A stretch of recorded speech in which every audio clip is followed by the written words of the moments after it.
तो सभी उम्मीद करता हूँ आप सभी अच्छे एंड हेल्दी होंगे। आज हम लोग डिस्कस करेंगे चैप्टर नंबर 18 11th एनसीईआरटी का बॉडी फ्लूइड एंड सर्कुलेशन। ठीक है, तो क्विक रिवीजन के अंदर अपन लोग इस सेक्शन के अंदर इस चैप्टर को कंप्लीट करेंगे। ओके, तो फर्स्ट ऑफ ऑल अपन लोग बात करते हैं body fluid. Body fluid actually है क्या, ध्यान से समझना। बॉडी फ्लूइड ऐसा कोई फ्लूइड है अपनी बॉडी के अंदर, लाइक ब्लड हो गया, लिम्फ हो गया, जो कि पोषक पदार्थों को उत्तकों तक पहुंचाने का काम करता है। क्या जो न्यूट्रिएंट्स वगैरह होते हैं, हार्मोन्स वगैरह होते हैं, उनको उत्तकों तक या एक जगह से दूसरे जगह तक पहुंचाने का काम करता है। और साथ ही साथ जो उत्सर्जी पदार्थ होते हैं, चाहे वो एक्सक्रेटरी प्रोडक्ट वगैरह जितने भी होते हैं, उनको एक्सक्रेटरी ऑर्गन तक यानी उत्सर्जी अंगों तक लेके आने का कार्य कौन करता है? अपना बॉडी फ्लूइड करता है। तो बॉडी फ्लूइड क्या होता है? दो बॉडी फ्लूइड है अपने बॉडी के अंदर, एक तो ब्लड है, दूसरा लिम्फ है। ब्लड के अंदर जो सिस्टम बनता है उसको अपन लोग बोलते हैं ब्लड सर्कुलेटरी सिस्टम, और लिम्फ के अंदर जो सिस्टम बनता है उसको अपन लोग बोलते हैं लिम्फेटिक सिस्टम। ठीक है, वैसे बात करते हैं जो लोअर एनिमल होते हैं, जो सरल प्राणी होते हैं, स्पंज, लैंट्रेटा वगैरह, इनके अंदर जो परिसंचरण होता है वो कैविटी के थ्रू होता है। कहां होता है वो? कैविटी के अंदर डायरेक्टली होता है। क्लियर हो गया? ओके, तो फर्स्ट ऑफ ऑल अपन लोग बात करेंगे इसके अंदर ब्लड। ब्लड क्या है? लिक्विड कनेक्टिव टिश्यू है, वेरी वेरी इंपॉर्टेंट। क्या है कि लिक्विड, यहां पे नोट कर लेना। ब्लड कैसा एक लिक्विड कनेक्टिव टिश्यू होता है जिसके अंदर दो पार्ट होता है। एक तो प्लाज्मा होता है जिसको अपन लोग मैट्रिक्स बोलते हैं, दूसरा क्या होता है? फॉर्म्ड एलिमेंट, संगठित पदार्थ, जिसको अपन लोग क्या बोलते हैं? ब्लड सेल बोलते हैं। क्लियर हो गया इतना? देन अपन लोग बात करते हैं प्लाज्मा की। तो प्लाज्मा क्या है, ध्यान से समझना। प्लाज्मा जो होता है वो हल्के पीले रंग का होता है। क्यों होता है? यूरोबिलिनोजन पिगमेंट के कारण होता है। वेरी वेरी इंपॉर्टेंट, यहां पर आप नोट कर लेना किसके कारण होता है ये? यूरोबिलिनोजन पिगमेंट के कारण। कैसा कलर होता है इसका? पेल येलो, हल्का पीला रंग का होता है। जो कुल जो ब्लड होता है उसका टोटल ब्लड का 55% पार्ट होता है। 55% भाग किसका होता है? प्लाज्मा का होता है। इसके अंदर क्या होता है? 90 से 92% क्या होता है? जल होता है। वहीं अगर बात करें 8 से 10% क्या होता है? प्रोटीन होता है। मेनली 3 तरह की प्रोटीन होती है प्लाज्मा के अंदर, फाइब्रिनोजन, ग्लोबुलिन एंड एल्बुमिन। इन तीनों प्रोटीन का आपको काम पता होना चाहिए, कार्य पता होना चाहिए। जो फाइब्रिनोजन होती है वो ब्लड क्लॉटिंग के लिए मदद करती है, यानी रक्त का थक्का बनाती है। ठीक है, स्कंदन करती है। वही अगर बात करें ग्लोबुलिन की, तो ग्लोबुलिन जो होता है वो इम्यून सिस्टम के लिए रिस्पॉन्सिबल है, और एल्बुमिन का रोल जो होता है वो ऑस्मो रेगुलेशन यानी कि प्रासरणीय संतुलन के लिए कार्य करता है। प्लाज्मा के अंदर बहुत सारे मिनरल्स वगैरह भी होते हैं, लाइक सोडियम हो गया, कैल्शियम हो गया, मैग्नीशियम हो गया, बाइकार्बोनेट, क्लोराइड वगैरह इसके अंदर प्रेजेंट होता है। लेकिन इन्फेक्शन की कंडीशन के अंदर, संक्रमण की अवस्था में क्या होता है? कभी कभी इसके अंदर ग्लूकोज, एमिनो एसिड, लिपिड्स वगैरह भी अपन को देखने को मिलते हैं। अब एक चीज मैं आपको बताना चाहूंगा, कुछ पार्ट ऐसा होता है प्लाज्मा के अंदर, अगर अपन लोग प्लाज्मा से क्या कर दे? ब्लड क्लॉटिंग, जितने भी ये जो कारक होते हैं ब्लड क्लॉटिंग वाले, ठीक है, क्लॉटिंग फैक्टर, क्लॉटिंग कारक या क्लॉटिंग प्रोटीन जो होती है, ठीक है, जो रक्त का थक्का जमाती है, जो प्रोटीन होती है उसको निकाल दें। ठीक है, क्लॉटिंग वाली प्रोटीन को बाहर निकाल दे, तो अब जो बचा हुआ भाग होता है उसको अपन लोग क्या बोलते हैं? सीरम बोलते हैं। ध्यान से समझना, प्लाज्मा के अंदर से अपन ने क्या निकाल दिया? जो क्लॉटिंग वाली प्रोटीन होती है, जो रक्त का थक्का जमाती है, उसको बाहर निकाल दिया। अब जो बचा हुआ भाग है उसको अपन लोग क्या बोलते हैं? सीरम बोलते हैं। इसलिए एक चीज ध्यान रखना, सीरम जो होता है उसका क्लॉट नहीं होता, वो उसका थक्का नहीं जमता है। Okay fine. नेक्स्ट अपन लोग बात करते हैं संगठित पदार्थ यानी कि फॉर्म्ड एलिमेंट, जिसके अंदर अपन लोग पढ़ेंगे आरबीसी, जिसको लाल रुधिर कणिका बोलते हैं, डब्ल्यूबीसी इसको श्वेताणु बोलते हैं, और प्लेटलेट्स को अपन लोग पट्टिकाणु बोलते हैं। साथ साथ बात करें इनके जो अदर नेम है, ये वेरी वेरी इंपॉर्टेंट है, लाइक इरिथ्रोसाइट आरबीसी को बोलते हैं, ल्यूकोसाइट डब्ल्यूबीसी को बोलते हैं, प्लेटलेट्स किसको बोलते हैं अपन लोग? पट्टिकाणु को बोलते हैं।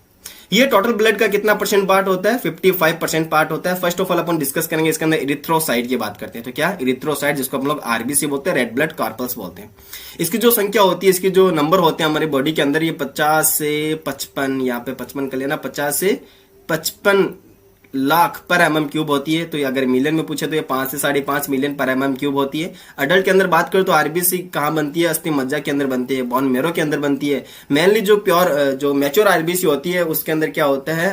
केंद्रक नहीं मिलता। तो याद रखना, मैच्योर आरबीसी के अंदर, परिपक्व आरबीसी के अंदर केंद्रक नहीं मिलता। लेकिन इसके अलावा कुछ स्तनधारी ऐसे हैं जिनके आरबीसी में केंद्रक मिलता है, वो आपको याद रखना कौन कौन से। एक तो होता है ऊंट, जिसको कैमल बोलते हैं, एक होता है लामा। तो ऊंट और लामा के अंदर मेच्योर आरबीसी में भी केंद्रक देखने को मिलता है। इसके अगर शेप की बात करें तो ये बाइकॉन्केव शेप होता है, वह अवतल शेप होती है। इसका लाल कलर होता है, रीजन क्या है? क्योंकि इसके अंदर फेरस यानी कि लोहा युक्त पिगमेंट होता है, जिसको क्या बोलते हैं अपन लोग? हीमोग्लोबिन बोलते हैं। तो हीमोग्लोबिन के प्रेजेंस के कारण अपनी आरबीसी कैसी होती है? लाल कलर की होती है। अगर बात करें 100 ml ब्लड के अंदर कितनी ग्राम हीमोग्लोबिन होती है, तो 12 से 16 ग्राम हीमोग्लोबिन पाई जाती है। ये आपको डाटा याद रखना है। ठीक है, 100 ml ब्लड में कितनी हीमोग्लोबिन होती है? 12 से 16 ग्राम हीमोग्लोबिन उपस्थित होती है। आरबीसी का अगर अपन लाइफ स्पेन टाइम जाने तो वो कितना होता है? 120 दिन होता है। वही अगर बात करें इसका डिस्ट्रॉय ये कहां पर होती है, तो याद रखना स्प्लीन यानी प्लीहा के अंदर ये डिस्ट्रॉय होती है। इसको अपन बोलते हैं ग्रेवयार्ड ऑफ आरबीसी, आरबीसी का कब्रिस्तान भी अपन इसको बोलते हैं। देन अपन लोग बात करते हैं ल्यूकोसाइट यानी कि डब्ल्यूबीसी की बात करें तो डब्ल्यूबीसी जो होती है वो कलरलेस होती है। रीजन क्या है, इसके अंदर कोई भी पिगमेंट नहीं होता है, ठीक है। तो हीमोग्लोबिन इसके अंदर नहीं होता, ऑब्वियस सी बात है, तभी कैसा होता है, रंगहीन होने के कारण इसको अपन लोग क्या बोलते हैं, डब्ल्यूबीसी बोलते हैं। लेकिन इसके अंदर न्यूक्लियस प्रेजेंट होता है, वेरी वेरी इंपॉर्टेंट, इसके अंदर केंद्रक पाया जाता है। अगर इसकी संख्या की बात करें तो ये कितनी होती है, 6000 से 8000 होती है पर एमएम क्यूब, याद रखना 6000 से 8000 पर एमएम क्यूब होती है। तो आरबीसी की तुलना में देखें तो डब्ल्यूबीसी बहुत ज्यादा कम हो गई, और इनका जो लाइफ स्पेन टाइम होता है वो बहुत कम होता है। 5 टाइप की सेल होती है, तो 5 का लाइफ स्पेन टाइम अलग अलग होता है। इनको 2 कैटेगरी में डिवाइड करा गया है, किस बेसिस के ऊपर, तो ग्रेन्यूल्स यानी कणिका के बेसिस के ऊपर इसको 2 कैटेगरी में डिवाइड किया गया है। पहला, जिसके अंदर कणिका उपस्थित होती है, जिनके अंदर कणिका पाई जाती है, उनको बोलते हैं ग्रेन्युलोसाइट यानी कणिकामय कोशिका। एक होती है अकणिकामय कोशिका, जिसके अंदर किसी भी प्रकार का ग्रेन्यूल्स यानी कि कणिका नहीं पाई जाती, उसको क्या बोलते हैं, अग्रेन्युलोसाइट अपन लोग बोलते हैं।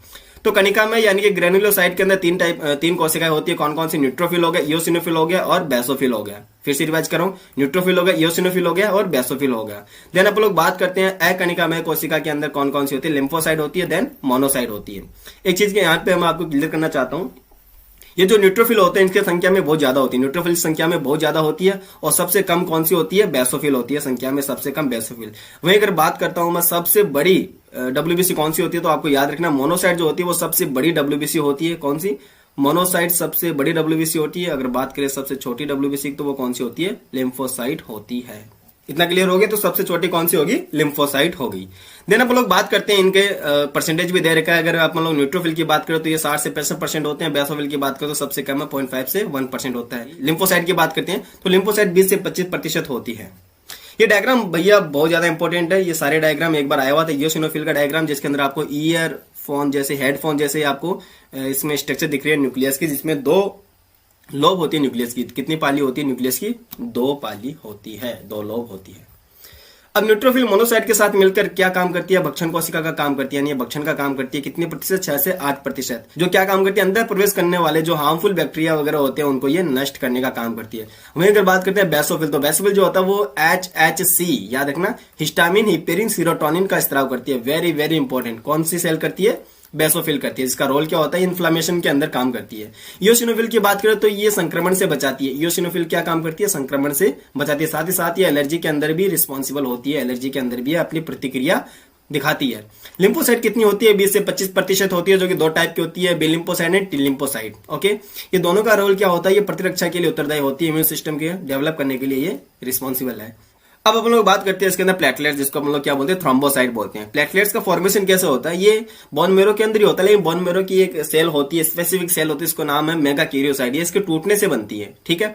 इसके नंबर कितने होते हैं, 1.5 से 3.5 लाख पर एमएम क्यूब होता है। अगर आपको पूछे सबसे ज्यादा कौन होती है तो आरबीसी, उसके बाद प्लेटलेट्स, और सबसे कम डब्ल्यूबीसी होती है। तो प्लेटलेट्स के अंदर आपको पता है इसका रोल क्या होता है, ये रक्त का थक्का जमाने यानी स्कंदन के लिए इसका रोल होता है। अगर प्लेटलेट्स की कमी हो जाती है तो भैया रक्त का जमाव या थक्का जो होता है वो जमने में टाइम लगता है। देन आप लोग बात करते हैं ब्लड ग्रुप। ब्लड ग्रुप के बारे में किसने बताया था, कॉल एंड स्टिनर ने बताया था। एबीओ ब्लड ग्रुप के बारे में किसने बताया था, कॉल एंड स्टिनर ने बताया था। इसके अंदर अपन लोग देखेंगे, देखो ब्लड ग्रुप के अंदर ज्यादा कुछ है नहीं, आपको पता है 4 टाइप के ब्लड ग्रुप होते हैं ह्यूमन बीइंग के अंदर, ए बी एंड ओ होता है। बस आपको ध्यान क्या रखना है, ये जो ब्लड ग्रुप ए होता है इसके अंदर जो प्लाज्मा होती है उसमें एंटीबॉडी बी होती है, और इसके अंदर जो एंटीजन होता है इसके सरफेस पे, आरबीसी के सरफेस पे, वो ए होता है। और इसको कौन कौन ब्लड दे सकता है, ए वाले को ए भी दे सकता है और ओ भी दे सकता है। अगर ब्लड ग्रुप बी की बात करते हैं तो इसकी सरफेस के ऊपर आरबीसी की जो प्लाज्मा मेम्ब्रेन होती है वहां पर एंटीजन बी होता है, और प्लाज्मा में एंटीबॉडी क्या होती है, ए होती है। तो प्लाज्मा मेम्ब्रेन आपको याद रखना, उस पर तो होता है एंटीजन बी होता है, और प्लाज्मा के अंदर, ठीक है, उसमें एंटीबॉडी ए होती है। तो बी वाले को कौन कौन ब्लड दे सकता है, बी और ओ वाला ब्लड दे सकता है। देन बात करते हैं ब्लड ग्रुप ए बी। तो ब्लड ग्रुप ए बी क्यों बोलते हैं, क्योंकि आरबीसी की कोई सेल है, तो आरबीसी सेल के अंदर आपको एंटीजन ए भी देखने को मिलेगा और एंटीजन बी भी देखने को मिलेगा। इसी बेसिस पे अपन इसको क्या बोलते हैं, ब्लड ग्रुप ए बी बोलते हैं। तो इसका मतलब क्या हो गया, इसकी प्लाज्मा मेम्ब्रेन के ऊपर तो दोनों एंटीजन प्रेजेंट है, लेकिन ये प्लाज्मा के अंदर, प्लाज्मा में अंदर कोई भी एंटीबॉडी प्रेजेंट नहीं होती, यानी एंटीबॉडी क्या होती है यहाँ पर, एब्सेंट होती है, अनुपस्थित होती है। तो ये वाला पॉइंट आपको याद रखना है यहीं पर। और ए बी वाले को कौन कौन दे सकता है ब्लड, ए बी वाला भी दे सकता है, ए वाला भी दे सकता है, बी वाला भी दे सकता है, ओ। तो ये क्या हो गया, यूनिवर्सल एक्सेप्टर हो गया, ठीक है ना, यूनिवर्सल एक्सेप्टर हो गया।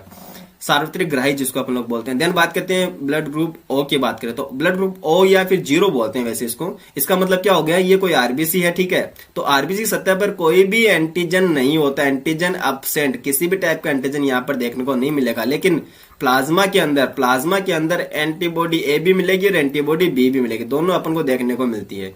तो याद रखना एंटीजन एब्सेंट होता है ओ ब्लड ग्रुप वाले व्यक्ति के अंदर, उसके प्लाज्मा मेम्ब्रेन पर एंटीजन एब्सेंट होता है, लेकिन एंटीबॉडी ए और बी दोनों होती है। इसलिए तो इसको ओ के अलावा कोई भी ब्लड नहीं दे सकता।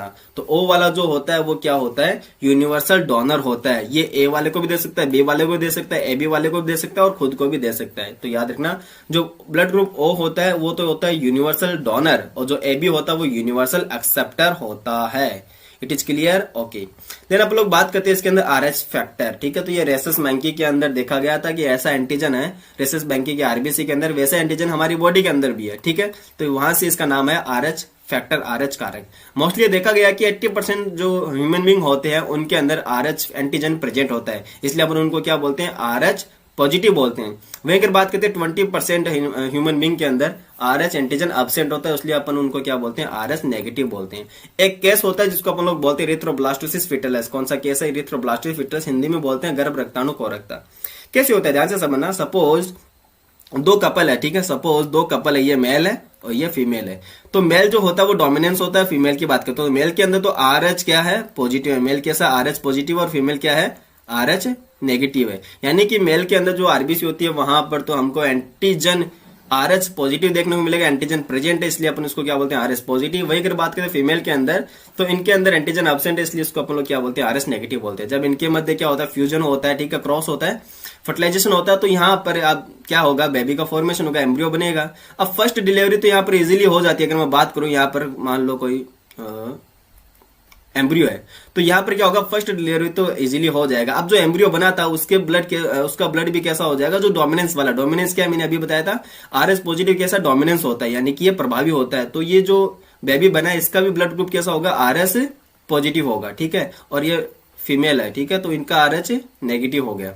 अब क्या होगा, ये कोई प्लेसेंटा के थ्रू अटैच्ड है। अब जैसे ही इसकी डिलीवरी होती है तो प्लेसेंटा क्या होगा, ब्रेक होगा। जब एम्बिलिको टूटेगी, एम्बिलिको टूटेगा मतलब क्या हो गया, यहां से यानी कि ये एम्ब्रियो यानी कि जो बेबी है वहां से उसका ब्लड किस में कांटेक्ट में आ जाएगा, उस मदर के कांटेक्ट में आ जाएगा, उस मदर के ब्लड के कांटेक्ट में आ जाएगा। तो अब आरएच पॉजिटिव आरएच नेगेटिव वाले के अंदर चला गया, एज ए किसके थ्रू, ये एंटीजन लेके गया, तो उसकी बॉडी क्या बनाएगी, इसके अपोजिट में एंटीबॉडी का फॉर्मेशन करेगी, क्योंकि यार एंटीजन बाहर से जा रहा है, सिंपल सी बात है। तो उस मदर की बॉडी क्या बनाना चालू करेगी, एंटीबॉडी का फॉर्मेशन करना चालू करेगी, और उस लेडी के बॉडी के अंदर क्या बन जाएगा, आरएच एंटीबॉडी का फॉर्मेशन हो जाएगा, आरएच एंटीबॉडी का फॉर्मेशन हो जाएगा। सपोज अब सेकंड डिलीवरी या सेकंड प्रेगनेंसी जब होती है, सपोज अब सेकंड प्रेगनेंसी जब होती है तो उस दौरान क्या होगा, जो एम्ब्रियो बनेगा, जो शिशु बनेगा, उसका तो वही आरएच पॉजिटिव रहेगा, लेकिन फीमेल के उस मदर के ब्लड के अंदर क्या प्रेजेंट है, अब आरएच एंटीबॉडी प्रेजेंट है। अब आरएच एंटीबॉडी आपको पता है प्लेसेंटा को क्रॉस कर जाएगा, और प्लेसेंटा को क्रॉस करने के बाद कहां पे आ जाएगा, उस शिशु के ब्लड के अंदर कॉन्टेक्ट में आ जाएगा, और उसका ब्लड क्या कर देगा, क्लॉट कर देगा, ठीक है। उसका ब्लड क्या हो जाएगा, क्लॉट हो जाएगा, उसका जॉइंडिस हो जाएगा। इससे क्या हो जाएगी, सेकंड जो शिशु है उसकी मौत हो जाती है, डेथ हो जाती है। तो याद रखना रक्ताल्पता यानी खून की कमी और साथ साथ जॉइंडिस भी इसके अंदर दे रखा है, तो अपन को ये भी याद रखना है। इसी डिजीज को अपन बोलते हैं इरिथ्रोब्लास्टोसिस फिटलिस। इसका एक इलाज भी है। मोस्ट ऑफ जो 72 आवर्स यानी कि 3 दिन के अंदर अंदर क्या करते हैं, आरएच एंटीबॉडी का टीका लगाते हैं। क्या करते हैं, आरएच एंटीबॉडी का टीका लगाते हैं, जिससे क्या हो जाएगा, ये बॉडी एंटीबॉडी नष्ट हो जाती है। सिंपल सी बात है, क्लियर है। अब बात करते हैं ब्लड क्लॉट। देखो ब्लड क्लॉट के बारे में ज्यादा कुछ नहीं दे रखा है, लेकिन इसके अंदर थोड़ा सा उल्टा दे रखा है। सबसे पहले बात करते हैं, ध्यान से देखना, ब्लड क्लॉट के अंदर देखते हैं अपने जो लीवर होता है वो प्रोथ्रोम्बिन का निर्माण करता है। लीवर क्या करता है, प्रोथ्रोम्बिन का निर्माण करता है। वेरी वेरी इंपॉर्टेंट, प्रोथ्रोम्बिन का फॉर्मेशन कहां पे होता है, लीवर से होता है। तो प्रोथ्रोम्बिन किस फॉर्म में होता है, इनएक्टिव फॉर्म में होता है। इसको एक्टिव कौन करता है, थ्रोम्बोकाइनेज एंजाइम। तो थ्रोम्बोकाइनेज एंजाइम यहाँ पर वर्क करेगा और किसका निर्माण करेगा, ये थ्रोम्बिन के अंदर इसको कन्वर्ट कर देगा। तो निष्क्रिय यानी कि प्रोथ्रोम्बिन जो होता है वो थ्रोम्बिन में कन्वर्ट होता है, किसके प्रेजेंस में, थ्रोम्बोकाइनेज की प्रेजेंस में। अब ये जो थ्रोम्बिन बना है ये क्या करेगा, ये फिब्रिनोजन जो कि घुलनशील प्रोटीन होती है, क्या फिब्रिनोजन जो कि घुलनशील प्रोटीन होती है उसको क्या किसमें कन्वर्ट करेगा, ये फिब्रिन के अंदर कन्वर्ट करेगा या फाइब्रिन के अंदर कन्वर्ट करेगा। ये अघुलनशील प्रोटीन होती है, ये क्या करेगी, जहां पर चोट लगी है वहां पर ये अपना ट्रैप यानी जाल बनाएगी और इसके अंदर बड़े बड़े मॉलिक्यूल आके धस जाएंगे और ब्लड का क्लॉट हो जाएगा। इसका मेजर रोल इसके अंदर जो मेन भूमिका कौन निभाता है, कैल्शियम आयन निभाता है। अगर ह्यूमन बींग के अंदर या बॉडी के अंदर कैल्शियम आयन की कमी है तो समझना कि भैया उसका ब्लड क्लॉट होने में बहुत ज्यादा टाइम लग सकता है। तो कैल्शियम आयन की भूमिका बहुत ज्यादा जरूरी है। एक चीज मैं आपको बताना चाहूंगा, ब्लड क्लॉटिंग के लिए क्या क्या जरूरी है, विटामिन के भी जरूरी है। कौन सा, विटामिन के, ठीक है, कैल्शियम आयन, ओके, फिब्रिनोजन, ठीक है, एंड फिब्रिनोजन के साथ साथ प्लेटलेट्स, ये सारे फैक्टर क्या होते हैं ब्लड क्लॉटिंग के लिए यूजफुल है और बहुत ज्यादा जरूरी भी है। इतना क्लियर हो गया। नेक्स्ट हम लोग बात करते हैं लिम्फेटिक सिस्टम। तो लिम्फेटिक सिस्टम के बारे में इसने तो बहुत ही कम बता रखा है और मैंने इसके अंदर अलग से एक लेक्चर भी बना रखा है, वो उसके लिंक आपको मैं नीचे डिस्क्रिप्शन में दे दूंगा। अगर आपको ये लिम्फेटिक सिस्टम डीपली पढ़ना, अच्छे से समझना है तो आप वो वीडियो देख लेना। इसके अंदर क्या होता है ध्यान से देखना। पहले अपने ब्लड वाला देखा तो उसको बोलते हैं अपने ब्लड सर्कुलेटरी सिस्टम। इसके अंदर लिम्फ होता है, इसको अपन लोग बोलते हैं लिम्फेटिक सिस्टम। लिम्फेटिक सिस्टम की खास बात क्या होता है, इसमें जो फ्लूइड होता है जिसको अपन लोग लिम्फ बोलते हैं उसमें आरबीसी नहीं होती, डब्ल्यूबीसी बहुत ज्यादा होती है। तो डब्ल्यूबीसी ज्यादा होने का काम मतलब इसका जो मेन रोल है वो क्या हो गया, प्रतिरक्षा अनुक्रिया के लिए उत्तरदायी होता है। तो लिम्फोसाइट इसके अंदर बहुत ज्यादा होते हैं। डब्ल्यूबीसी में भी कौन सी होती है, लिम्फोसाइट ज्यादा होती है। इसका मेजर रोल क्या होगा, ये अपनी इम्यून सिस्टम के लिए इम्यून सिस्टम के लिए रिस्पॉन्सिबल होती है, ठीक है। तो इसके अंदर क्या क्या होता है और पोषक पदार्थ वगैरह होते हैं, हार्मोन वगैरह होता है, इनका ये ट्रांसपोर्टेशन का काम करते हैं क्योंकि ये फ्लूइड है। सिंपल सी बात है, मैंने कहा था फ्लूइड का मेन रोल क्या होता है, ट्रांसपोर्टेशन का ही होता है। एक मीडियम प्रोवाइड करवाता है, एक माध्यम प्रोवाइड करवाता है।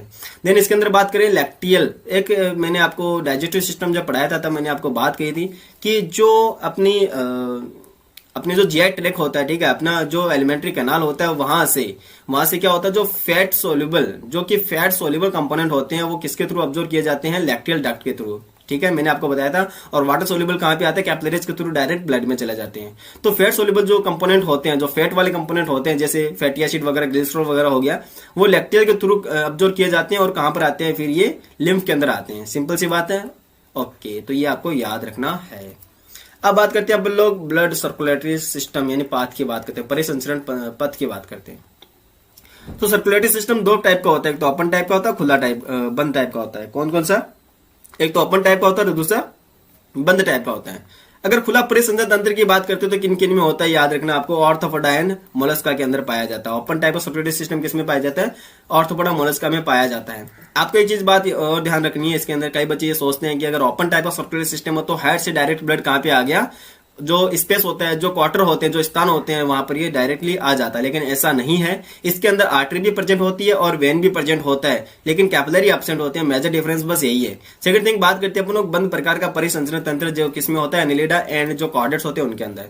तो सबसे पहले अगर आपको पूछे ब्लड क्लोज टाइप का सर्कुलेटरी सिस्टम किसमें पाया जाता है तो आपको बताना पड़ेगा एनिलिडा के अंदर क्लोज टाइप का सर्कुलेटरी सिस्टम उपस्थित होता है।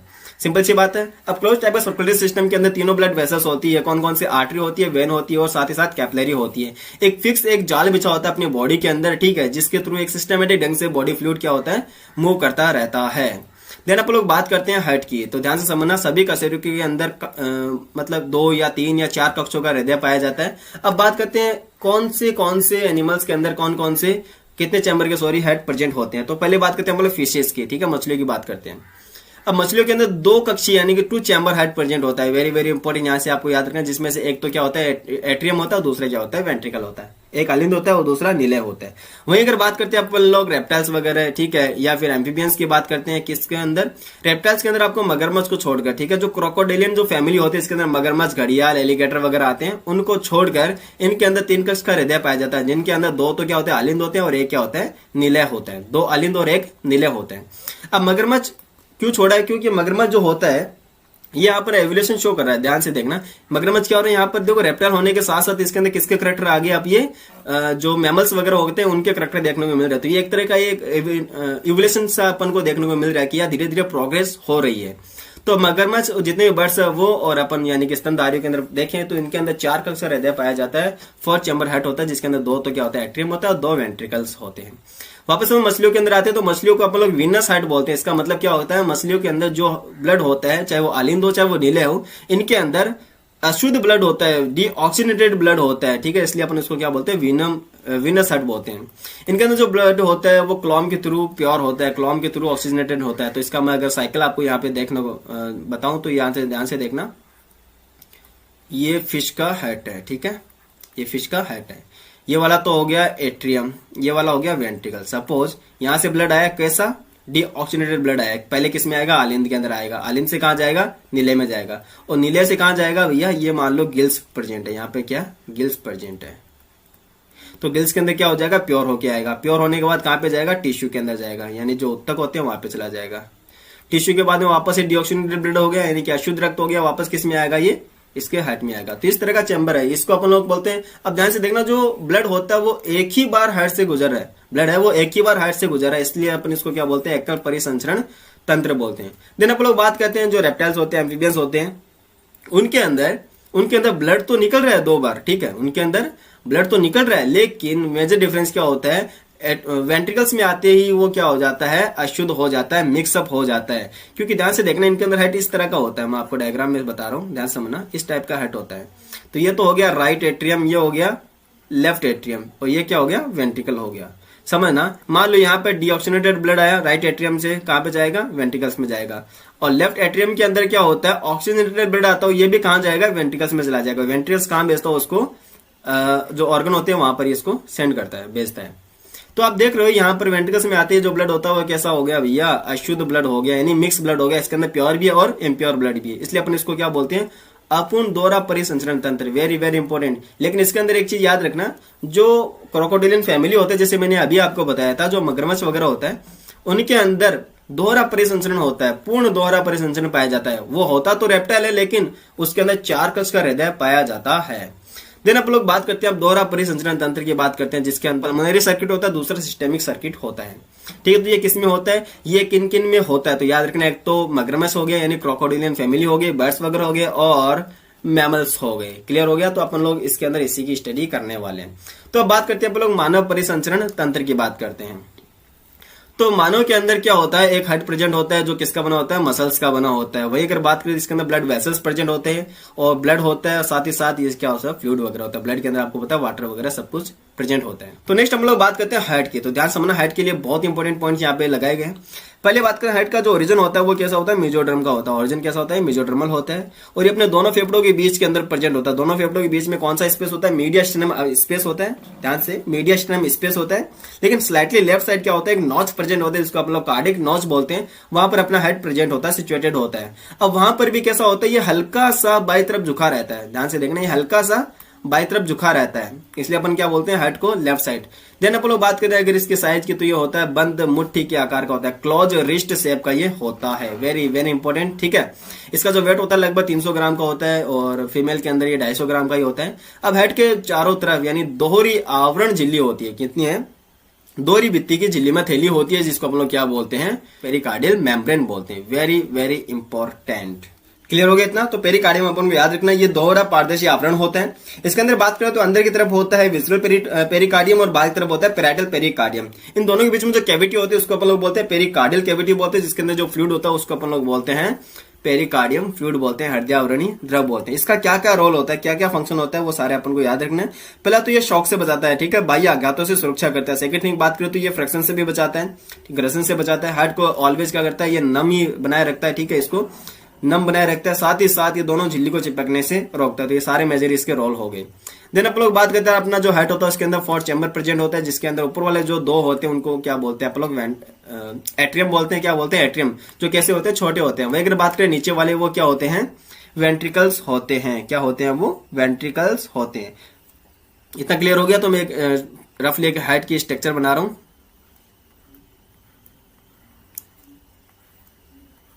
ओके, तो ऊपर वाले दोनों चैम्बर कैसे होते हैं, छोटे होते हैं, ठीक है। लेकिन नीचे वाले दोनों चैम्बर कैसे होते हैं, बड़े होते हैं। ऊपर वाला जो पार्ट होता है उसको अपन लोग क्या बोलते हैं, बेस बोलते हैं। नीचे वाले को क्या बोलते हैं अपन लोग, अपेक्स बोलते हैं। क्या बोलते हैं इसको अपन लोग, अपेक्स बोलते हैं। अगर इसकी साइज की बात करें तो ये 12 तो लंबा होता है, ठीक है।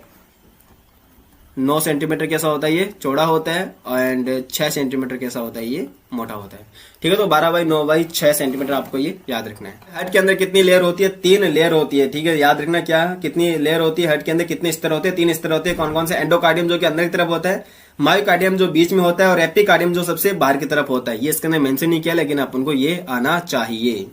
देन अपन लोग बात करते हैं एट्रियम के अंदर। तो दोनों एट्रियम जो होते हैं, दोनों जो ऑरिकल्स या एट्रियम जो होते हैं, वो इंटर एंट्रिकुलर सेप्टम के थ्रू अलग होते हैं। क्या, इंटर एंट्रिकुलर सेप्टम के थ्रू अलग होते हैं। याद रखना इस चीज को। वही अगर बात करें वेंट्रिकल्स की, तो जो वेंट्रिकल्स होते हैं वो इंटर वेंट्रिकुलर सेप्टम के थ्रू क्या होते हैं, डिवाइड होते हैं, अलग अलग होते हैं। देन आप लोग बात करते हैं ये जो एट्रियम एंड वेंट्रिकल्स होते हैं, ये जो एट्रियम एंड वेंट्रिकल्स होते हैं, ये कौन सी वॉल के थ्रू अलग अलग होते हैं, तो ये भी आपको याद रखना है। नीला पट के थ्रू अलग अलग होते हैं, ठीक है। तो एट्रियो वेंट्रिकुलर सेप्टम के थ्रू ये अलग अलग होते हैं। अगर इधर की बात करते हैं राइट एट्रियो वेंट्रिकुलर सेप्टम के थ्रू अलग होते हैं। अगर इधर वाले की बात करें तो ये लेफ्ट एट्रियो वेंट्रिकुलर सेप्टम के थ्रू अलग अलग होते हैं। इतना क्लियर हो गया, ओके। देन आप लोग बात करते हैं दाहिने अलिंद और दाहिने निलय की बात करते हैं, वहां पर एक हॉल यानी एक रंध्र प्रेजेंट होता है, जिसको अपन लोग क्या बोलते हैं, ट्राइकस्पिड वॉल बोलते हैं, ठीक है। तो मैं अगर आपको रफली एक हाइट की स्ट्रक्चर बना के बताऊं, यहां समझना, तो यहां पर ये क्या है, राइट एट्रियम राइट वेंट्रिकल्स के दोनों के बीच में यहां पर एक रंध्र उपस्थित होता है, इसको अपन लोग क्या बोलते हैं, ट्राइकस्पिड वॉल बोलते हैं। क्या बोलते हैं इसके अंदर, ट्राइकस्पिड वॉल बोलते हैं। वहीं अगर बात करें लेफ्ट साइड के अंदर, तो दाई यानी कि बाई साइड के अंदर, तो लेफ्ट साइड जो होती है वो बाई साइड के अंदर कौन सा वॉल प्रेजेंट होता है, बाइकस्पिड। तो बाई साइड से बाइकस्पिड आप इसको याद रख सकते हो, इसको हिंदी में बोलते हैं द्विवर्णी कपाट, ठीक है ना, बाइकस्पिड वॉल, ठीक है, बाइकस्पिड वॉल। इसको अपना मिट्रल कपाट भी बोलते हैं, वेरी वेरी इंपॉर्टेंट, ये नाम भी अपन को याद रखना है, इसको क्या बोलते हैं, मिट्रल कपाट, ठीक है। और ये डायग्राम, इसकी लेबलिंग आपको देखना है एक बार। देन अपन लोग बात करते हैं, मान लो हेड से क्या आ जाएगा, ब्लड कहां पे आ गया, वेंट्रिकल्स के अंदर आ गया। वेंट्रिकल्स क्या करेगा, इसको बॉडी के अंदर पहुंचाएगा या फिर पल्मोनरी आर्टरी में पहुंचाएगा। तो फुसफुस धमनी यानी पल्मोनरी आर्टरी एंड जो अरोटा होता है, जहां से वो जिसका जो बेस होता है वहां पर भी कपाट उपस्थित होते हैं, जिसको हम लोग क्या बोलते हैं, अंशचंद्राकार कपाट बोलते हैं या फिर सेमिलुनार वॉल बोलते हैं। तो डायग्राम मैं फिर से एक बार बनाता हूं रफली सा, ताकि आप लोगों को एक बार समझ में आ जाए क्या समझना है। ये तो है राइट एट्रियम, ये लेफ्ट एट्रियम, ये राइट वेंट्रिकल, ये लेफ्ट वेंट्रिकल हो गया, ठीक है। ध्यान से समझना, ब्लड आया यहां से, ठीक है, किसके थ्रू आया, इंफीरियर वेना केवा के थ्रू, फिर आ गया कहां पे, दाया अलिंद से दाया नीले में आ गया। अब दाया नीले से कहां जाता है, ये फुसफुस धमनी में जाता है। कहां जाता है, ये फुसफुस धमनी में। तो इसका जो बेस होता है, इसका जो आधार होता है, यहां पर एक कपाट उपस्थित होता है, इसको हम लोग बोलते हैं अर्धचंद्राकार कपाट। वहीं अगर बात करते हैं लेफ्ट वेंट्रिकल यानी कि बाया नीलय, कौन सा, ये बाया नीलय लेफ्ट वेंट्रिकल, यहां से जो ब्लड जाता है वो कहां जाता है, आर्च ऑफ ऑर्टा, और आर्च ऑफ ऑर्टा से आपको पता है ऑर्टा के अंदर जाता है, आर्च ऑफ ऑर्टा से वहां जाता है आर्टरी के अंदर, ठीक है, जिसको अपन लोग महाधमनी बोलते हैं। अब ये जो महाधमनी में ब्लड गया तो यहाँ पर जो बेस है, इसका जो आधार है, यहाँ पर भी एक कपाट उपस्थित होता है। तो ये वाला कपाट और ये वाला कपाट, इसको अपन लोग क्या बोलते हैं, सेमिलुनार कपाट, सेमिलुनार वॉल बोलते हैं, या फिर अर्धचंद्राकार कपाट अपन इसको बोलते हैं। ये तीन वॉल्व हो गए, कौन कौन से, ट्राइकस्पिड, बाइकस्पिड, और तीसरा हो गया अर्धचंद्राकार कपाट, आपको याद रखना है। इतना क्लियर हो गया, ओके। इनका रोल क्या होता है, इनका रोल यही होता है कि जो ब्लड होता है उसको वापस उल्टा प्रवाह ना हो, ठीक है, तो अपोजिट डायरेक्शन में वापस से ना आ जाए, इसको ये रोकता है, यानी सिर्फ एक ही दिशा में जाने के लिए सही है ये। देन अपन लोग बात करते हैं हार्ट मसल्स की, तो 1% मसल्स ऐसी होती है जो स्पेशल हो जाती है, ठीक है, जो मॉडिफाई हो जाती है और किसका फॉर्मेशन करती है, नोडल टिश्यू का फॉर्मेशन करती है। अब ये नोडल टिश्यू के अंदर क्या क्या अपन लोग देखने वाले हैं, नोडल टिश्यू के अंदर आता है एसे नोड, एवी नोड, ठीक है, bundle of His and पुरकिंजे fibre, चार चीज आती है। तो पहले बात करते हैं हम लोग ऐसे नोड की। ऐसे नोड होता है वो कहां पर उपस्थित होता है, पहली बात तो ये ऐसे नोड होता है राइट एट्रियम के अंदर होता है। राइट एट्रियम के अंदर भी अपर वाले साइड के अंदर होता है, जो इंफीरियर वेना केवा के बेस में प्रेजेंट होता है। ऐसे नोड, जिसको अपन हिंदी में क्या बोलते हैं, साइनोआर्टरियल नोड बोलते हैं। ये सबसे ज्यादा पोटेंशियल जनरेट करता है, सबसे ज्यादा क्रिया वो उत्पन्न करता है, इसलिए अपन इसको क्या बोलते हैं, pace maker of heart. Very very important, ऐसे नोड को अपन लोग क्या बोलते हैं, पेस मेकर ऑफ हार्ट। वहीं अगर बात करें उसी कक्ष के अंदर दूसरा जो नोड है वो भी उपस्थित होता है, इसको अपन लोग बोलते हैं एवी नोड। क्या बोलते हैं इसको अपन लोग, एवी नोड, आर्टरियो वेंट्रिकुलर नोड अपन इसको बोलते हैं। देन बात करते हैं यहां से निकलता है एवी बंडल। एवी बंडल को अपन लोग क्या बोलते हैं, बंडल ऑफ हिज भी बोलते हैं। वेरी वेरी इंपॉर्टेंट, दोनों एक ही चीज है, कंफ्यूज नहीं होना है। देन अपन लोग बात करते हैं पुरकिंजे फाइबर, जो कि कहां फैले रहते हैं, ओनली एंड ओनली नीला के अंदर ही फैले रहते हैं। वेरी वेरी इंपॉर्टेंट, पुरकिंजे फाइबर कहां मिलेंगे, केवल आपको नीला के अंदर देखने को मिलते हैं। इतना क्लियर हो गया, ओके। देन अपन लोग बात करते हैं इसके अंदर, ध्यान समझना, जो नोडल टिश्यू होते हैं, नोडल टिश्यू जो होते हैं वो किसी बाह्य प्रेरणा की क्रिया वो पैदा नहीं करता, इसको बाहर से कुछ नहीं चाहिए, ये खुद ही क्रिया वो उत्पन्न करता है, इसलिए अपन इसको क्या बोलते हैं, ऑटो एक्साइटेबल ऑर्गन बोलते हैं। क्या बोलते हैं, ऑटो एक्साइटेबल इसको टिश्यू बोलते हैं। वेरी वेरी इंपॉर्टेंट, ये 1 मिनट के अंदर सबसे ज्यादा क्रिया वो उत्पन्न करता है। मान के चलना, जो ऐसे नोड होता है, ऐसे नोड 1 मिनट में कितना करता है, ये 70 से 75 क्रिया वो उत्पन्न करता है। वेरी वेरी इंपॉर्टेंट, ये लाइन भी आपको याद रखना, कितना क्रिया वो उत्पन्न करता है, 70 से 75 बार। ये रिदमिक प्रोसेस को कंट्रोल करके रखता है, इसलिए अपन इसको क्या बोलते हैं, पेस मेकर बोलते हैं, गति प्रेरक बोलते हैं। इसलिए अपन कह सकते हैं अपनी जो हार्ट बीट होती है वो कितनी होती है, नॉर्मल 70 से 75 बीट पर मिनट होती है। एवरेज निकाल तो कितना हो गया, ये 72 बीट पर मिनट होगी। इतना क्लियर हो गया? ओके। अब बात करते हैं हर्ट साइकिल। तो हर्ट साइकिल क्या होता है, ध्यान समझना। एक चक्कर को पूरा करने के लिए जो जो फिनोमेना होता है, जो जो स्टेप अपन देखते हैं, वो हर्ट साइकिल के अंदर ही आती है। जिसके अंदर हार्ट क्या होता है, कॉन्ट्रैक्ट भी होता है, ठीक है, हार्ट रिलैक्स भी होता है, जो वॉल होते हैं ओपन होते हैं, क्लोज होते हैं, हर्ट साउंड आता है। ये एक साइकिल के अंदर जो होता है उसको अपन लोग क्या बोलते हैं, हर्ट साइकिल बोलते हैं। अब क्वेश्चन आता है कि भैया हर्ट साइकिल को कितना टाइम लगता है, ठीक है, हृदय चक्र को होने में कितना टाइम लगता है, एक साइकिल का पूछे। तो समझना ध्यान से देखना। 72 साइकिल कंप्लीट होने के लिए, यानी 72 बीट, एक बीट का एक साइकिल होता है, सिंपल सी बात है। 72 साइकिल कंप्लीट होने के लिए कितने सेकंड लगते हैं, 60 सेकंड लगते हैं। अगर अपन लोग एक साइकिल का देखें तो कितना टाइम लगेगा, 60/72 इक्वल टू कितना आएगा, 0.8 सेकंड। तो 0.8 सेकंड लगते हैं एक चक्कर को कंप्लीट होने के लिए। कितना टाइम लगेगा, 0.8 सेकंड लगते हैं एक चक्कर को कंप्लीट होने के लिए। इतना क्लियर हो गया, ये आपको याद रखना है। तो हम लोग बात करते हैं हार्ट साइकिल की। तो हार्ट साइकिल को थोड़ा ध्यान से समझना। जब हार्ट रेस्टिंग स्टेज में होता है उसका मतलब क्या होगा, जब हार्ट डायस्टोलिक स्टेज में होता है, ठीक है, तब जो track speed and back speed valve होते हैं वो तो ओपन रहते हैं। इसका मतलब क्या हो रहा है, ब्लड कहां से आ रहा है, blood pulmonary vein and inferior या सुपीरियर वेना के वजह से क्या आ रहा है, ब्लड वेट्रियम के अंदर आ रहा है, ठीक है, कहां आ रहा है, आलिंद के अंदर आ रहा है। उसके साथ साथ क्या हो रहा है, ब्लड क्या आ रहा है, देखो ओपन है track speed back speed valve, तो ब्लड कहां पे ट्रांसफर हो जाएगा, अब नीले के अंदर आ रहा है। जैसे ही समझना ध्यान से, उस टाइम क्या होता है, जो अपने सेल्युलर वॉल होते हैं वो तो बंद होते हैं, ऑब्वियस सी बात है। जैसे ऐसे नोड पर क्रिया हुआ पैदा होता है, यानी ऐसे नोड से जैसे इंपल्स जनरेट होते हैं तो एट्रियम क्या होगा, सिस्टोल होगा, ठीक है। जो एट्रियम वाला पोर्शन होता है वो संकुचित होता है। जैसे संकुचित होगा तो ब्लड तेजी से आएगा, पहले नॉर्मली आ रहा था, अब तेजी से आएगा। तो इसको अपन लोग बोलते हैं ये कितना ब्लड आता है, तो याद रखना पहले जितना ब्लड आ रहा था उससे 30% ब्लड बढ़ जाता है, उससे 30% जो ब्लड है वो बढ़ जाता है कॉन्ट्रैक्शन से। इतना क्लियर हो गया? ओके। तो नीले के अंदर क्रिया भाव का संचलन किसके थ्रू होता है, आपको पता होना चाहिए। नीले में किसके थ्रू होता है भैया, इसको हम लोग बंडल ऑफ हिंज बोलते हैं, और साथ साथ पुर्किंजे फाइबर के थ्रू ये फैलता है, ठीक है ना। तो bundle of His and Purkinje fibre के थ्रू नीले के अंदर कॉन्ट्रैक्शन होता है। Very very important. तब उससे उसका मतलब क्या हुआ, उसके बाद हुआ कि नीले क्या हो जाएगा, फिर संकुचित हो जाएगा, और आलिंद क्या थे, उस स्टेज के अंदर विश्राम अवस्था में थे, ठीक है। तो इसको अपन लोग क्या बोलते हैं, आलिंद का अनुशीतलन कहते हैं। क्या बोलते हैं, आलिंद का इसको अनुशीतलन कहते हैं। ओके, अब ध्यान से देखना, एक लाइन है जो कि बहुत ज्यादा इंपॉर्टेंट है, वेरी वेरी इंपॉर्टेंट, ध्यान से देखना।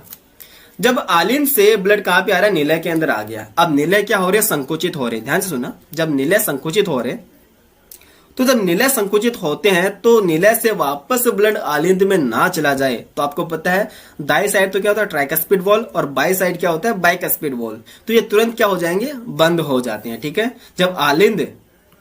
जब नीले संकुचित होते हैं तो याद रखना ट्राइकस्पिड एंड बाइकस्पिड वॉल्व बंद होते हैं। जैसे ट्राइकस्पिड एंड बाइकस्पिड वॉल्व बंद होते हैं तभी ध्वनि आती है, कौन सी, लब। तो यहां पर कौन सी ध्वनि आपको सुनाई देगी भैया, लब ध्वनि आपको यहां पर सुनाई देगी।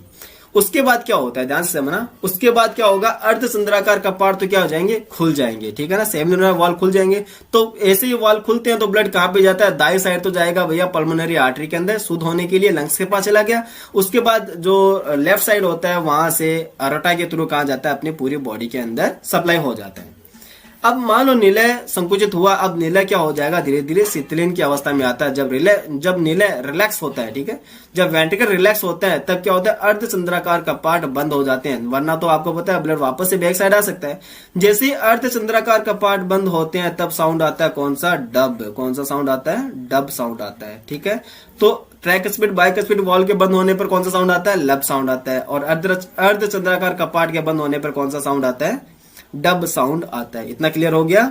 ओके, यहीं पे आपको याद रखना है। उसके बाद बात करते हैं अपन लोग कार्डियक साइकिल क्या होता है। उसके बाद क्या बात करते हैं, कार्डियक साइकिल की बात करते हैं, जिसके अंदर दो स्टेज आती है, ठीक है। दो स्टेज क्या आती है, एक तो कॉन्ट्रैक्शन आलिंद और नीले का, दूसरा रिलैक्सेशन आलिंद और नीले का। तो मोस्ट ऑफ इसमें कितना समय लगता है, 0.8 सेकंड लगता है। वेरी वेरी इंपॉर्टेंट, जैसे कि मैंने आपको पहले निकालने के लिए किस तरह से निकालता है ये मैंने आपको बता दिया था। 0.8 सेकंड लगता है एक साइकिल को कंप्लीट होने के लिए।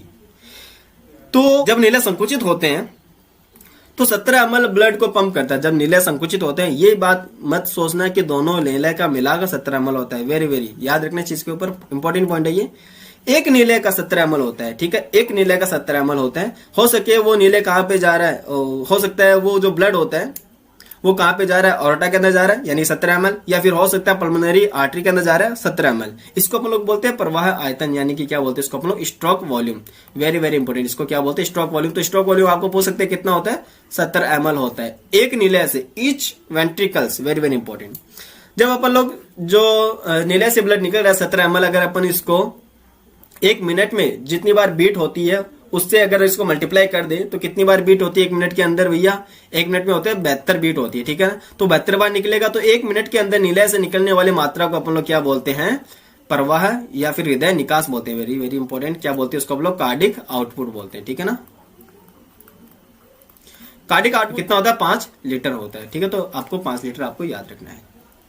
इतना क्लियर हो गया, फिर से मैं रिवाइज कर रहा हूं। स्ट्रोक वॉल्यूम क्या होता है, एक निलय से निकलने वाले ब्लड की मात्रा। जब निलय संकुचित होते हैं तो निलय से जो बाहर ब्लड निकल रहा है उसको अपन लोग बोलते हैं स्ट्रोक वॉल्यूम। कितने, केवल एक बीट के अंदर, एक ही प्रकुंचन के अंदर, एक ही बीट के अंदर जो निलय से निकलने वाली मात्रा होती है उसको बोलते हैं अपन लोग स्ट्रोक वॉल्यूम बोलते हैं। अब कार्डिक आउटपुट क्या होता है, 1 मिनट में निकलने वाले निलय से रक्त की मात्रा। ध्यान सुना, 1 मिनट में निकलने वाले निलय से रक्त की मात्रा क्या कहलाती है, कार्डिक आउटपुट कहलाती है। एक निलय का याद रखना है। तो आपको पता है 17 ml, तो एक निलय से 17 ml एक बीट से निकल रहा है, तो 1 मिनट में कितनी बीट है, 72 बीट है। सिंपल सी बात है। तो 72 को आप 70 से मल्टीप्लाई कर दो, क्या आता है, लगभग 5 लीटर आता है, लगभग, ठीक है ना। ओके फाइन, तो ये आपको याद रखना है। देन अपन लोग बात करते हैं इसके अंदर साउंड की बात करते हैं। तो जैसे मैंने आपको बता दिया था, हेड का जो साउंड होता है वो स्टेथोस्कोप से अपन लोग सुनते हैं। फर्स्ट साउंड कब आता है, जब ट्रैकेस्यूट बाइकेस्यूट वाल्व बंद होते हैं तब आता है साउंड लब। सेकंड साउंड कब आता है, जब अर्धचंद्राकार कपाट बंद होते हैं तो साउंड आता है डब, ठीक है। तो ये सिंपल सी बात है। अब अपन लोग बात करते हैं विद्युत हृदय लेख यानी इलेक्ट्रोकार्डियोग्राफ की बात करते हैं। 2 चीज आता है, ध्यान सुनना बच्चों। एक होता है इलेक्ट्रोकार्डियोग्राफ आता है, एक होता है इलेक्ट्रोकार्डियोग्राम आता है। इलेक्ट्रोकार्डियोग्राफ जो होता है वो उस मशीन को बोलते हैं, याद रखना। ग्राफ का मतलब ये मत समझना जो आपको ग्राफ निकाल के देते हैं, जो आपको पेज के अंदर ये जो लाइनिंग वगैरह देखने को मिलती है उसको बोलते हैं, नहीं। कार्डियोग्राफ, ग्राफ जहां पे लग गया समझ लेना वो मशीन के लिए, और इलेक्ट्रोकार्डियोग्राम जो होता है वो है विद्युत हृदय लेख, ठीक है। तो ये आपको याद रखना मोस्ट ऑफ। अब इसके अंदर बता रखा है कि भैया कुछ जो लीड्स वगैरह होती है अपने कलाई के अंदर लगाते हैं, चेस्ट पे लगाते हैं, एडी के ऊपर लगाते हैं, जिनसे 3 वेव जनरेट होती है। आप उस लेग के अंदर देखोगे 3 जो वेव होती है वो जनरेट होती है। कौन कौन सी वेव होती है, एक तो पी वेव, ठीक है, और एक आता है QRS कॉम्प्लेक्स वेव, और एक आता है टी वेव। 3 तरह की वेव अपन को देखने को मिलती है। तो फर्स्ट ऑफ ऑल अपन लोग बात करते हैं पी वेव की बात करते हैं। पहला किसकी बात करें अपन लोग, पी तरंग या पी वेव। पी वेव का मतलब क्या होता है, जब आलिंद विध्रुवण होता है। आलिंद का विध्रुवण का मतलब क्या होता है, ध्यान समझना। जब आलिंद संकुचित होते हैं, वेरी वेरी इंपॉर्टेंट, जब आलिंद यानी कि एट्रियम कॉन्ट्रैक्ट होते हैं तब कौन सी अपन को वेव देखने को मिलेगी, पी वेव देखने को मिलती है। कौन सी तरह देखने को मिलेगी अपन को, पी वेव। इसको बोलते हैं डीपोलराइजेशन, ठीक है। क्या बोलते हैं इसको अपन लोग, डीपोलराइजेशन, यानी कि आलिंद का विध्रुवण होना। वेरी वेरी इंपॉर्टेंट, आलिंद का विध्रुवण होना क्या कहलाता है, डीपोलराइजेशन, ठीक है। जब कौन सी वेव निकलेगी, पी वेव निकलती है, पहला याद रखना। QRS कॉम्प्लेक्स के अंदर क्या होता है, ये निलय के अंदर विध्रुवण को प्रदर्शित करता है, डीपोलराइजेशन को प्रदर्शित करता है, जिसके स्वरूप क्या होता है, दोनों निलय क्या होते हैं, संकुचित हो जाते हैं, ठीक है। अब बात करते हैं आप लोग टी वेव की। क्या बात करते हैं आप लोग, टी वेव। टी वेव कब आता है, ध्यान समझना। ये निलय के जो वेंट्रिकल होता है वो वापस से रिपोलराइज हो जाता है। क्या हो जाता है, वापस से रिपोलराइज हो जाता है, यानी कि निलय पुनः ध्रुवित हो जाता है। इसका मतलब किसको शो कर रहा है, इसका मतलब हो गया जो निलय है, जो वेंट्रिकल है वो डायस्टोल हो रहे हैं। निलय है वो क्या हो रहे हैं, डायस्टोल हो रहा है। सिंपल सी बात है, यानी वापस से पहले वाली स्थिति के अंदर निलय आ जाते हैं डायस्टोल होके, ठीक है। अनुशीतलन जिसको अपन हिंदी में बोलते हैं। अब ध्यान समझना, मैं आपको सिंपल बता रहा हूं। डायग्राम कहा गया अपना, समझना। पी वेव दिख रही है, ध्यान से देखना। पी वेव दिख रही है अपन को। पी वेव का मतलब क्या होता है, जो एट्रियम होता है, जो आलिंद होते हैं वो डीपोलराइज हो रहे हैं, ठीक है ना। डीपोलराइज का मतलब क्या हो रहा है, आलिंद के अंदर संकुचन हो रहा है, तब वेव कौन सी आ गई, पी आ गई। QRS कॉम्प्लेक्स की बात करते हैं तो इसका मतलब क्या हो गया, अब निलय डीपोलराइजेशन हो रहा है, निलय का विध्रुवण हो रहा है। इसका मतलब ये किसको शो करेगा, ये इसका मतलब निलय क्या हो रहा है, संकुचित हो रहा है। पी का मतलब आलिंद संकुचित, ठीक है। QRS कॉम्प्लेक्स का मतलब निलय संकुचित। अब टी वेव का क्या मतलब क्या होता है, निलय अनुशीतलन। क्या होता है, निलय अब रिलैक्स हो रहा है, डायस्टोल हो रहा है। देखो कितना इजी है। ये डीपोलराइजेशन, ये डीपोलराइजेशन, इसके अंदर वेंट्रिकल रीपोलराइजेशन, ठीक है ना। Atrium depolarization, ventricle depolarization, ventricle repolarization, very very easy. अब बात करते हैं अपन लोग डबल सर्कुलेशन की बात करते हैं। किसकी बात करते हैं अपन लोग? डबल सर्कुलेशन की बात करते हैं। तो डबल सर्कुलेशन की बात करते हैं तो सबसे पहले मैं आपको बता दूं डबल सर्कुलेशन किन किन में प्रेजेंट होता है। तो डबल सर्कुलेशन होता है एक तो रेप्टाइल्स, कुछ रेप्टाइल्स यानी जैसे मैंने आपको बताया था जो क्रोकोडिलियन फैमिली होती है इसके अंदर मगरमच्छ, घड़ियाल, एलिगेटर वगैरह आते हैं, उनके अंदर साथ ही साथ एविज यानी कि बर्ड्स और साथ साथ मैमल्स के अंदर, तो इनके अंदर दोहरा परिसंचरण तंत्र पाया जाता है। अब दो तरह का क्यों बोल रहे हैं, ध्यान से समझना, दो तरह का इसलिए बोल रहे हैं, सपोज करना जैसे ही हार्ट जो ब्लड आता है वो डीऑक्सीनेटेड ब्लड कहां पर आता है आपको पता है? राइट एट्रियम में आता है। राइट एट्रियम से कहां जाता है? वो फेफड़ों के अंदर जाता है शुद्ध होने के लिए। वो वापस फेफड़ों से कहां पे आ रहा है? फुस्फुस सिरा यानी कि पल्मोनरी वेन के थ्रू आ गया, लेफ्ट एट्रियम में आ गया। तो यहाँ पर लंग्स के अंदर एक सर्कुलेशन अपन को देखने को मिल रहा है, ठीक है। तो ये लंग्स के अंदर एक सर्कुलेशन आपको देखने को मिल रहा है। तो यहां से ब्लड गया, ठीक है, यहां से ब्लड वापस आ गया, ओके, यहां से ब्लड गया डीऑक्सीनेटेड, यहां पर प्योर होके आ गया।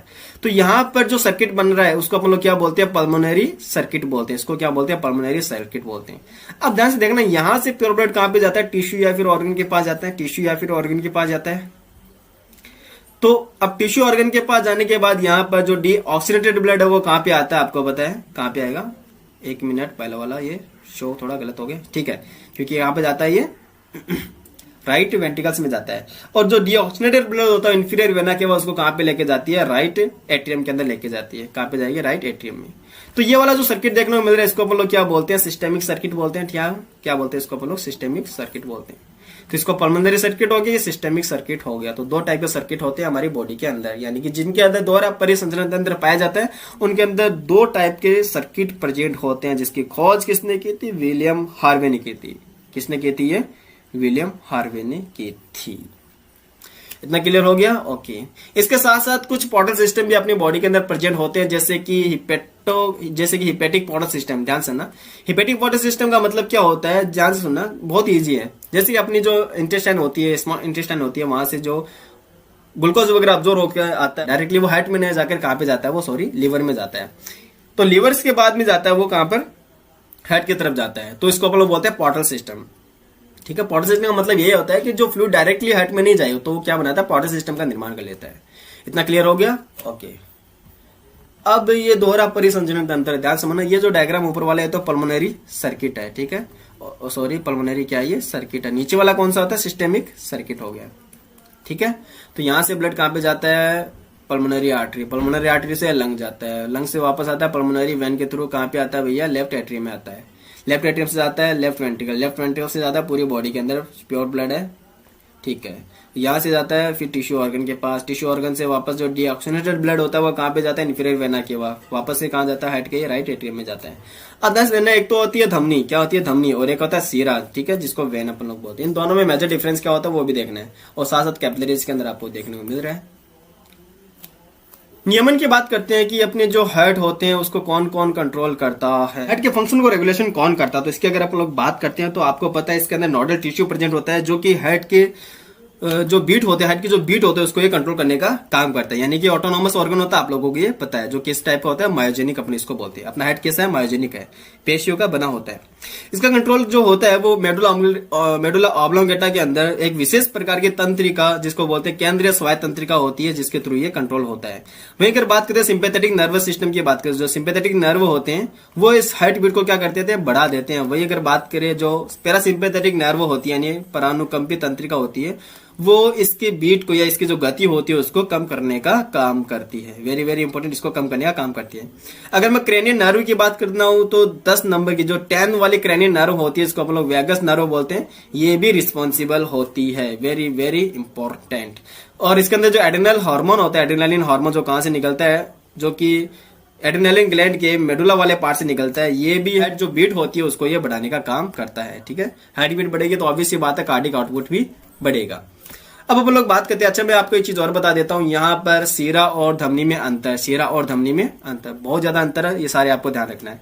सबसे पहले देखना कि अवकाशिका, देखो सीरा की अवकाशिका बहुत ज्यादा ब्रॉड है, चौड़ी है। वही अगर बात करें धमनी की जो अवकाशिका होता है वो नैरो है, यानी सक्रिय है। सिंपल सी बात है। और इसके वॉल यानी इसकी भित्ति की बात करते हैं तो सीरा की जो भित्ति होती है वो कैसी है? पतली भित्ति होती है। वही अगर बात करें धमनी की जो वॉल होती है वो मोटी होती है। धमनी मोस्ट ऑफ कैसा ब्लड कैरी करती है, प्योर ब्लड कैरी करती है, एक्सेप्ट पल्मोनरी धमनी या पल्मोनरी आर्टरी इसको अपन लोग बोलते हैं। वही अगर बात करते हैं सीरा के अंदर मेनली कैसा ब्लड फ्लो होता है, इनप्योर ब्लड यानी डीऑक्सीनेटेड ब्लड फ्लो होता है, किसको छोड़कर, एक फुसफुसिया सीरा को छोड़कर। ठीक है, सिंपल सी बात है। सीरा के अंदर कपाट पाए जाते हैं, सीरा के अंदर वाल प्रेजेंट होते हैं। सीरा में क्या प्रेजेंट होते हैं, वाल, कपाट पाए जाते हैं। इसलिए अपन कह सकते हैं मरने के बाद सीरा के अंदर अपन को ब्लड देखने को मिलता है। वही अगर बात करें धमनी, तो धमनी के अंदर किसी भी प्रकार के कपाट देखने को नहीं मिलते हैं। इतना क्लियर है? ओके। कैपिलरी की बात करें तो कैपिलरी में भैया ओनली सिंगल स्ट्रक्चर होती है, सिंगल लेयर स्ट्रक्चर होती है। इसको अपन लोग बोलते हैं एंडोथेलियम यानी कि ट्यूनिका इंटरना, जिसको अपन लोग बोलते हैं। ठीक है, होती है कैपिलरी। जो डिफ्यूजन का प्रोसेस होती है वो कैपिलरीज के थ्रू ही होता है, कैपिलरीज के थ्रू ही होता है। अब बात करते हैं कुछ डिजीज की, जो इससे रिलेटेड डिजीज है। अगर आप लोग डिजीज की बात करते हो, सबसे पहले बात करते हैं हाइपरटेंशन। ध्यान से देखना, नॉर्मल जो ब्लड प्रेशर होता है वो 120/80 होता है। 120 तो क्या होता है, सिस्टोलिक प्रेशर, और 80 क्या होता है, डायस्टोलिक प्रेशर होता है। तो अगर इससे ज्यादा अगर अपन को जो ब्लड प्रेशर देखने को मिलता है उसको अपन लोग बोलते हैं हाइपरटेंशन, जिसका जो वैल्यू होता है मान लो 140 से 140/90 mm ऑफ Hg हो जाता है। अगर इससे कम होता है, सपोज करना 100/60 mm ऑफ Hg हो जाता है, उसको अपन लोग बोलते हैं हाइपोटेंशन बोलते हैं। क्या बोलते हैं उसको अपन, हाइपोटेंशन बोलते हैं। नेक्स्ट डिजीज की बात करते हैं कोरोनरी आर्टरी डिजीज। ध्यान से देखना, ये आर्टरी की डिजीज होती है, जिसके अंदर मेनली जो डिजीज आप लोग देखते हैं वो है एंथ्रोस्क्लेरोसिस। क्या है, एंथ्रोस्क्लेरोसिस।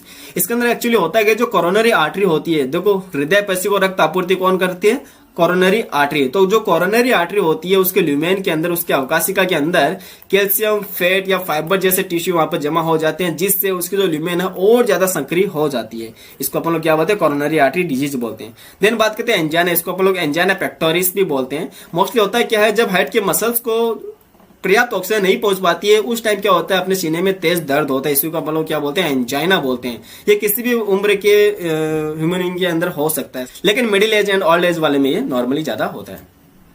देन अपन लोग बात करते हैं हार्ट फेलियर। देखो 3 चीज आती है, अपन लोग यहाँ पे 3 चीज देखने को मिलेगी। एक तो हार्ट फेलियर, हार्ट अटैक, एक आता कार्डिक अरेस्ट। मैं तीनों चीज आपको क्लियर कर रहा हूँ, ध्यान से समझना इस चीज को। तो ध्यान से समझना, हार्ट फेलियर एक्चुअली होता क्या है। हार्ट फेलियर की अगर अपन लोग बात करते हैं तो हार्ट फेलियर में हार्ट जो होता है वो अपनी बॉडी को आवश्यकता अनुसार ब्लड की आपूर्ति नहीं कर पाता है। जो इसका मेन फंक्शन होता है ये उसी के अंदर फेल हो जाता है। इसलिए अपन इसको क्या बोलते हैं, हार्ट फेलियर बोलते हैं। इसको कभी कभी अपन लोग क्या बोलते हैं, संकुलित हृदयपात। वेरी वेरी, देखो ये जो लाइन है ये बहुत ज्यादा इंपॉर्टेंट है। क्या बोलते हैं, संकुलित हृदयपात बोलते हैं। जो किसके, जो मेन रीजन क्या है इसका, जो लंग्स की डिजीज है, जो लंग्स क्या होते हैं, कोलैप्स हो जाते हैं। ठीक है, उसकी जो मेन प्रॉब्लम है उसी से ये क्रिएट होता है। इस बीमारी का ये मेन लक्षण होता है। तो फुसफुस का संकुलन वेरी वेरी इंपॉर्टेंट।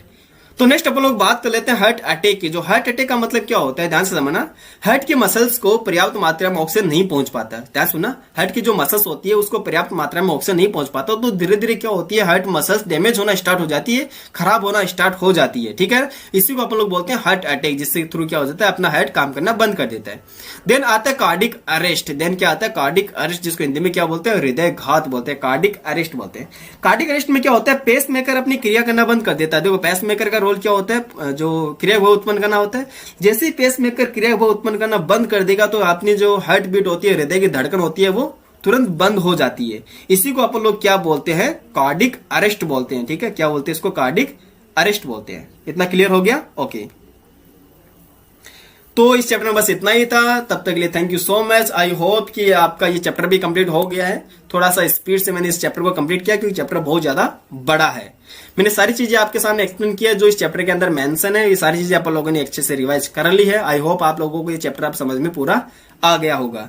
देखो मैं उन्हीं बच्चों को पढ़ा रहा हूं जिनका ये नोट्स के थ्रू या फिर चैप्टर जो है ये कंप्लीटली प्रिपेयर अच्छे से तैयार है। तो वो बच्चे तो हर एक चीज, हर एक लाइन को अच्छे से कैच कर लेंगे। लेकिन जो बच्चे जिनको फर्स्ट बार ये चैप्टर पढ़ रहे हैं तो उनके लिए मैं रिकमेंड करूंगा कि वो पूरा जो चैप्टर है, जैसे कि मैं बोर्ड पे पढ़ाया हुआ हूं, तो आपको वो चैप्टर पहले से पढ़ लेना चाहिए। तो उसकी जो लिंक है वो नीचे डिस्क्रिप्शन में, वो लिंक भी मैं नीचे दे दूंगा। तो वहां जाके आप पूरा चैप्टर ब्रीफली पहले पढ़िए, उसके बाद आप उसको क्यूई रिवीजन के अंदर लेके आइए। तो तब तक के लिए thank you so much. Have a good day और स्टडी करते रहिए। Bye bye, take care.